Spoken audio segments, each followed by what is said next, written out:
बहुजन आंदोलन के नाम पर चंद्रशेखर आजाद कर रहे हैं युवाओं की जिंदगी बर्बाद। रोहिणी घावरी के आरोपों से फैली सनसनी। जी हां दोस्तों, आपने बिल्कुल सही सुना। मैं हूं पराग महेंद्र, आप देख रहे हैं नेशनल चौपाल। चंद्रशेखर आजाद इन दिनों लगातार अपने बहुजन आंदोलन को लेकर लगातार सुर्खियों में है।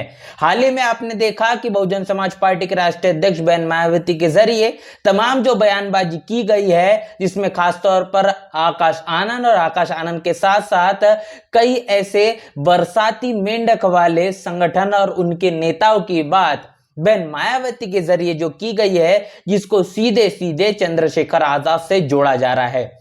इस बीच बता दें कि डॉक्टर रोहिणी घावरे, जिन्होंने स्विट्जरलैंड में जाकर अपनी पीएचडी पूरी की है, बहुजन समाज की जो कहने के एक आइकॉन के नजरिए से जिन्हें जाना पहचाना जाता है, और उनके इस पीएचडी से तमाम लोगों को जो प्रेरणा भी मिली है, लगातार अपने बयानों से वो हमेशा सुर्खियों में देखी जाती है।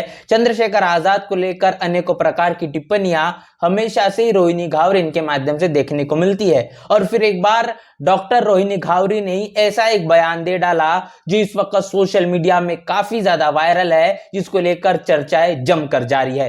क्या कुछ कहा गया है चंद्रशेखर आजाद को लेकर और इन तमाम बयानों के मायने क्या है, वो तमाम चीजें आपके साथ रूबरू करेंगे। तो प्रतिक्रिया से आपको साझा करते हैं कि डॉक्टर रोहिणी घावरे इन्होंने चंद्रशेखर आजाद को लेकर क्या कुछ कहा है।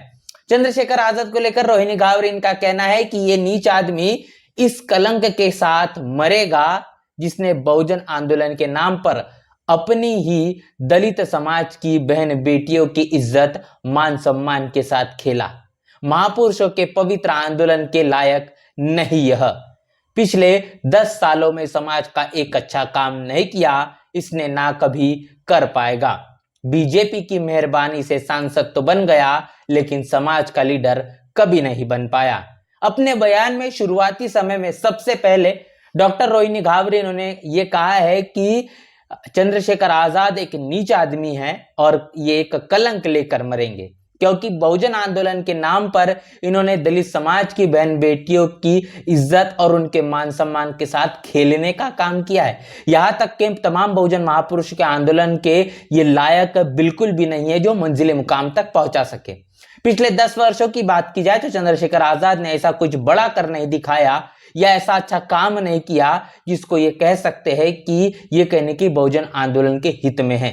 यहां तक कि भारतीय जनता पार्टी के मेहरबानी पर ही चंद्रशेखर आजाद ये सांसद बन पाए हैं। ये प्रतिक्रिया डॉक्टर रोहिणी घावरे इन्होंने दी है। इसके साथ साथ उनका आगे ये भी कहना है कि दलित मुस्लिम वोट काटने के लिए यूपी 2027 के चुनाव तक बीजेपी को यूज करके फेंक देगी। सबसे पहली बात यह भी समझनी होगी कि डॉक्टर रोहिणी घावरे ने बताया कि उत्तर प्रदेश में 2027 में जो विधानसभा के चुनाव होंगे, दलित मुस्लिम गठजोड़ की राजनीति के आधार पर ही चंद्रशेखर आजाद को शुरुआती दौर से देखा जा रहा है। अब उत्तर प्रदेश में जो चुनाव होंगे, भारतीय जनता पार्टी चंद्रशेखर आजाद को एक वोट कटवा के तौर पर ही इस्तेमाल करेगी और यूज कर फेंक देगी। आगे रोहिणी घावरे कह रही है कि यह समाज के 1000 युवाओं का भविष्य बर्बाद करके निकल जाएगा। मुझसे ज्यादा सच इसका कोई नहीं जानता। रोहिणी घावरे ने इस बात का दावा किया है कि अगर चंद्रशेखर आजाद की सच्चाई की बात हो तो उनसे ज्यादा इस बात को कोई नहीं जान पाएगा। और उन्होंने यहां तक कि कह डाला कि बहुजन समाज के तमाम जो युवा है, इनकी जिंदगी को बर्बाद करने का काम चंद्रशेखर आजाद लगातार कर रहे हैं और समय के चलते अपनी तमाम राजनीति को स्थापित करने के बाद ये युवाओं की जिंदगी को बर्बाद कर निकल जाएंगे। इसके साथ साथ यहां तक कि रोहिणी घावरे नहीं थमती। उनका आगे ये भी कहना है कि मुझसे ज्यादा नफरत इस नालायक से कोई नहीं कर सकता। जितनी तकलीफ इसने मुझे दी है, उससे दुगनी तकलीफ इसको भी मिलेगी एक दिन। रोहिणी घावरे ने अपने तमाम उस इतिहास को याद किया है, जहां पर लगातार आपने देखा कि सोशल मीडिया पर रोहिणी घावरे और चंद्रशेखर आजाद इनकी काफी ज्यादा जो तस्वीरें सोशल मीडिया पर वायरल दिखाई दी।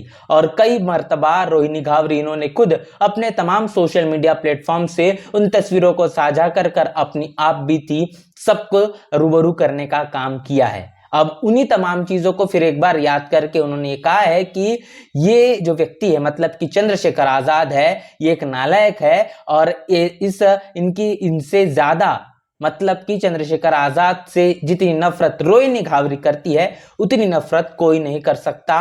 और रोहिणी घावरी का इनका ये भी कहना है कि जितनी तकलीफ चंद्रशेखर आजाद ने उन्हें दी है उससे ज्यादा तकलीफ उन्हें कोई और नहीं दे सकता, और आने वाले भविष्य में इससे दुगनी तकलीफ चंद्रशेखर आजाद को एक न एक दिन जरूर होगी।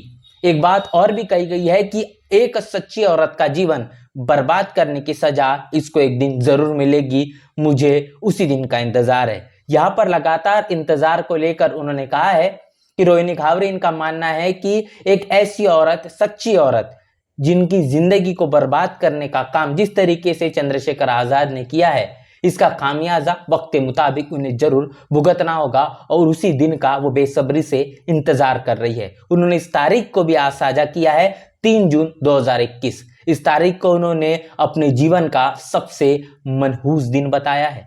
ये तमाम वो प्रतिक्रिया जो डॉक्टर रोहिणी घावरी इन्होंने चंद्रशेखर आजाद को लेकर दी है, इस पूरे के पूरे मसले को लेकर अपनी तमाम जो प्रतिक्रिया रोहिणी घावरी इन्होंने दी है कि कैसे चंद्रशेखर आजाद का जो राजनीतिक जीवन रहा और बहुजन समाज के साथ तमाम जो ताल्लुकात रखने वाले जो बेटियां है, इनके साथ कैसा सलूक करने का काम चंद्रशेखर आजाद ने किया है। बहुजन समाज से ताल्लुकात रखने वाले तमाम जो आंदोलित जो लोग हैं, जो चंद्रशेखर आजाद के साथ हमेशा से कंधे से कंधा मिलाकर तमाम मुद्दों को लेकर सड़कों पर आंदोलन करने के लिए हमेशा से ही मौजूद नजर आते हैं, ऐसे तमाम युवाओं की जिंदगी को बर्बाद करके ही आखिरकार चंद्रशेखर आजाद दम लेंगे, ये बात उनके जरिए साझा की गई है। लगातार जो तमाम आरोप चंद्रशेखर आजाद पर डॉक्टर रोहिणी घावरी इन्होंने लगाए है, इसको लेकर आपकी क्या राय, प्रतिक्रिया है, आप क्या सोच रहे हैं, हमें लिखकर कमेंट बॉक्स में जरूर बताएं। बने रहे नेशनल चौपाल के साथ, मिलते नए वीडियो में, तब तक के लिए जय भीम, जय भारत।